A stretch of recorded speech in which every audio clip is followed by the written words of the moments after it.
2004 Jeep Wrangler.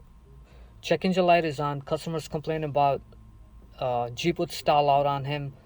It does have extended long crank. He already put a new engine in because car needed an engine. He bought it off of barn sale. Um, in any case, he put new engine in. Car wasn't starting. He has an aftermarket scanner. He ended up putting new cam and crank sensor in it. Still, he was running into same issue.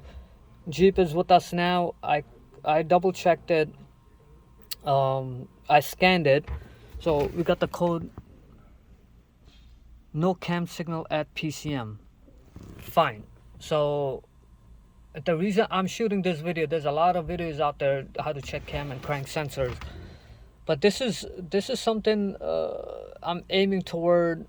The reason I make this video, because be very careful when it comes to using aftermarket sensors. They're complete junk, whether it's Dorman or whoever makes them.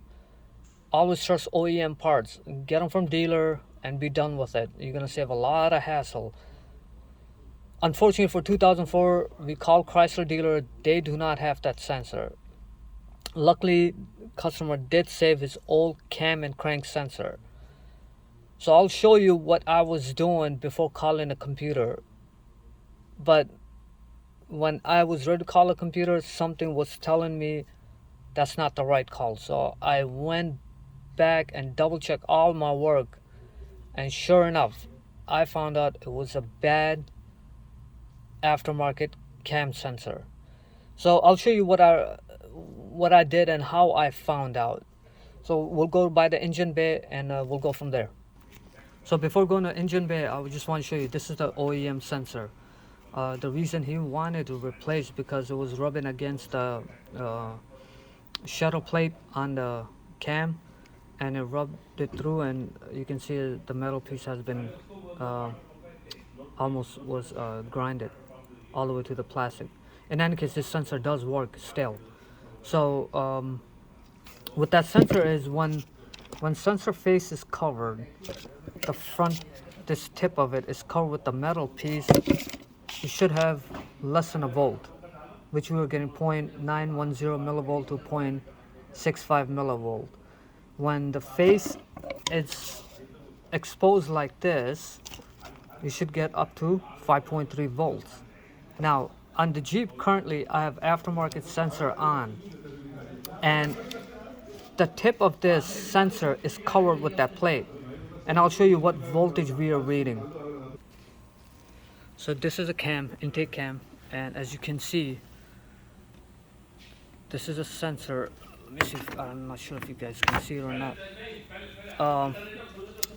This is a sensor right there, and this is a plate right there. So it's covering it, and guess what? What are we reading? We're reading 5 volts. We're supposed to be getting less than a volt.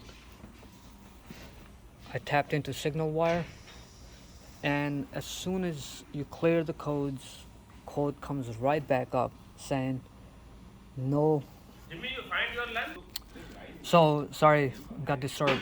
But in any case, so like we saw at the Jeep, by the Jeep, that sensor tip was covered, and we were getting 5 volts. We should be getting. When the tip is covered, we should be getting less than a volt. And as you saw in the voltmeter, we're getting almost 5 volt. Under data pads, you look for a sync loss, and the pid would say okay or loss, and we were constantly getting loss. First initial start, we would get okay, and then after a couple minutes later, signal loses, car hesitate, and would die out. In any case, this is the code, comes right away. P0340, no cam signal at PCM. So now I'm gonna put old cam sensor back in, and I'll show you the difference between aftermarket and the OEM part. So the OEM sensor is back in right there. That's the OEM sensor. Put it back in, and look at that, sensor is covered by the plate. and look at the voltage we're getting. So now I'm gonna start the car up, delete the codes, clear the memory, and that code that we were getting right away should not appear. So clear the codes. After clearing the codes, you gotta go into memory reset and clear all adaptive. Yes. And yes. I just did that. Turn the key off. Now we start the car. And we'll look for the code. See, there's no present code. But the aftermarket code comes right away. So yeah, it's a complete fix. Any aftermarket shops working on Jeeps like these, be very careful when using aftermarket parts.